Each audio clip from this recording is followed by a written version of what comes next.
ముందు పెట్టడానికి హరీష్ రావు గారు ఇస్తున్న ఈ పవర్ పాయింట్ ప్రజెంటేషన్కి హాజరైన పాత్రికేయ మిత్రులకు నమస్కారాలు. ఈరోజు నాకు ఈ ప్రజెంటేషను ఈ యొక్క స్లైడ్ చూస్తూ ఉంటే ఆనాడు పెద్దలు సిడబ్ల్యూసి మాజీ సభ్యులు కేసీఆర్ గారికి సాగునీటి విషయంలో ఎన్నో సందర్భాలలో తెలంగాణ ప్రజలకు చాలా విషయాల్లో మనకు దిశానిర్దేశం చేసిన ఆర్ విద్యాసాగర్ గారు గుర్తొస్తూ ఉన్నారు. ఆ రోజు నీళ్లు నిజాలు అనే పుస్తకం వారు రాయడం, ఈ సాగునీటి రంగంలో దశాబ్దాలుగా తెలంగాణకు జరిగిన అన్యాయం గురించి వారు సవివరంగా అటు కాంగ్రెస్ ఉన్నప్పుడు కానీ ఇటు బీజేపీ ఉన్నప్పుడు కానీ కేంద్రంలో ఎన్ని రకాల అన్యాయం చేసింది అని వారు పదే పదే చెప్పేటోళ్ళు. అట్లాగే తెలంగాణ ఉద్యమానికే మీకు తెలుసు శీర్షిక ట్యాగ్ లైను నీళ్లు నిధులు నియామకాలు. అందుకే 10 సంవత్సరాల కేసీఆర్ గారి పరిపాలనలో ఈ 3 రంగాల్లో సంపూర్ణమైన న్యాయం కేసీఆర్ గారి ప్రభుత్వం చేసింది. నీళ్ల విషయంలో ఇటు గోదావరిలో అటు కృష్ణలో ప్రతి నీటి బొట్టును వడిసిపట్టి ఒక్క చుక్క నీటిని వదలకుండా కాళేశ్వరం లాంటి ప్రాజెక్టు కాలంతో పోటీపడుతూ కట్టినా, అట్లాగే పాలమూరు రంగారెడ్డి ఎత్తిపోతల పథకాన్ని దాదాపు 90% పూర్తి చేసిన, సీతారామ ప్రాజెక్టుని కూడా 90% పూర్తి చేసి కృష్ణలో గోదావరిలో సంపూర్ణంగా ఒక్కొక్క నీటి బొట్టును వడిసిపట్టి తెలంగాణ రైతాంగానికి తెలంగాణ ప్రజల ప్రయోజనాల కోసం నిరంతరం పనిచేసింది కేసీఆర్ ప్రభుత్వం. కానీ ఈరోజు నీళ్లు నిధులు నియామకాలు అనే ట్యాగ్ లైన్ ఎక్కడో పోయింది. ఇవాళ ఏం జరుగుతుంది రాష్ట్రంలో అంటే నిందలు, దందాలు, చందాలు, బీఆర్ఎస్ మీద నిందలు, బిల్డర్లతో కాంట్రాక్టర్లతో దందాలు, రాహుల్ గాంధీకి చందాలు. ఇది ఇవాళ ఈ కాంగ్రెస్ ప్రభుత్వం చేస్తున్న పని.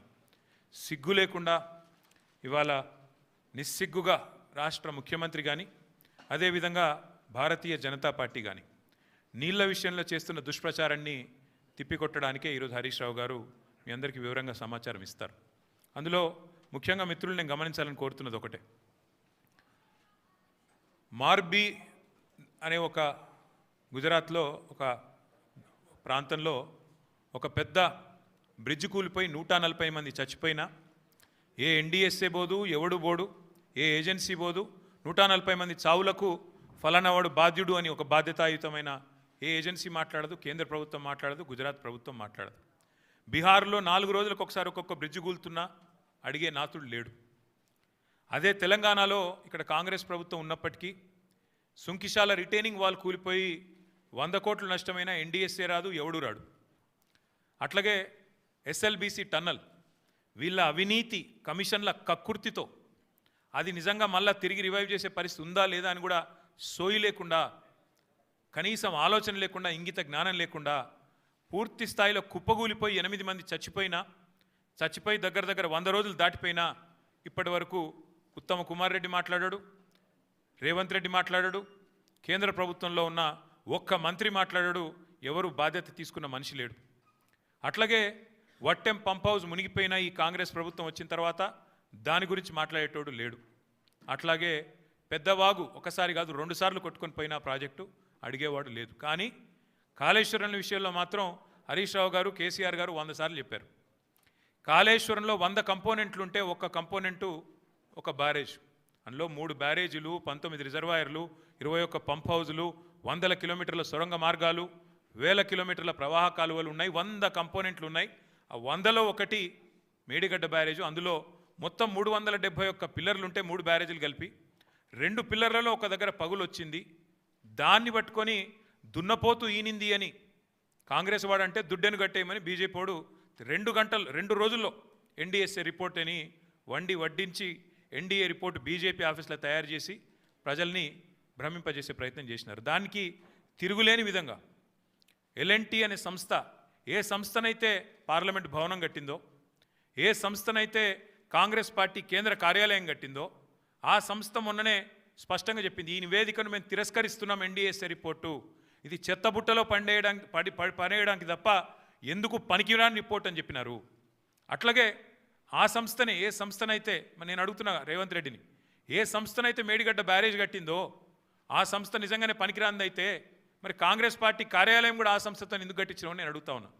కాంగ్రెస్ పార్టీ కార్యాలయం కూడా తెలంగాణకి వెళ్ళిపోయిన మూటలతోనే కట్టిరు, మీరు అందరికి తెలుసు అది.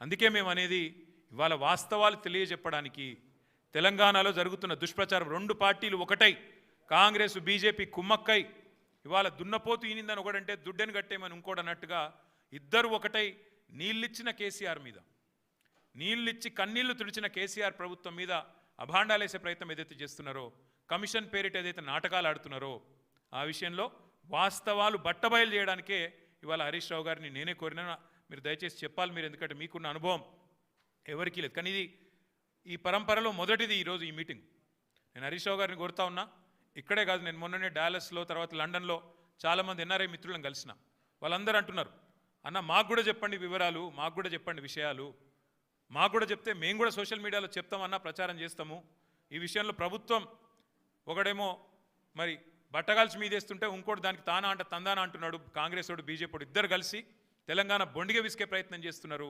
తెలంగాణ ముఖ్యమంత్రిగా కేసీఆర్ గారు చేసిన పనిని ఇవాళ కావాలని మరి దాని మీద అపవాదులు వచ్చే విధంగా దాని మీద అనుమానాలు కలిగే విధంగా ప్రచారం చేస్తున్నారు వాస్తవాలు చెప్పండి మాకు కూడా జూమ్ మీటింగ్లు పెట్టండి అని వారు కోరితే హరీష్ రావు గారిని కోరినాను అటు ఎన్ఆర్ఐ మిత్రులు కానీ ఇక్కడ ఉండే ఇంకా ఎవరైనా మిత్రులు కూడా మేము కూడా తెలుసుకోవాలనుకుంటున్నామంటే వారికి కూడా ఇంకా కావాలంటే జిల్లాల దాకా కూడా పోతాం ప్రతి చోట కూడా ఖచ్చితంగా ఈ విషయంలో నిజాలు చెప్తూనే పోతాం చివరిగా 2 మాటలు నేను చెప్పేది ఒకటి మేము ఇది మొదటి ప్రయత్నం కాదు మేము ఆల్రెడీ ఒక పెద్ద బృందం అందరం కలిసి మేడిగడ్డ పోయినాం అది పోయి కూడా దాదాపు మీ అందరూ వచ్చినారు మీడియా మిత్రులు కూడా వచ్చారు మా ఎంబడా రోజు 9 నెలలు అయినట్టు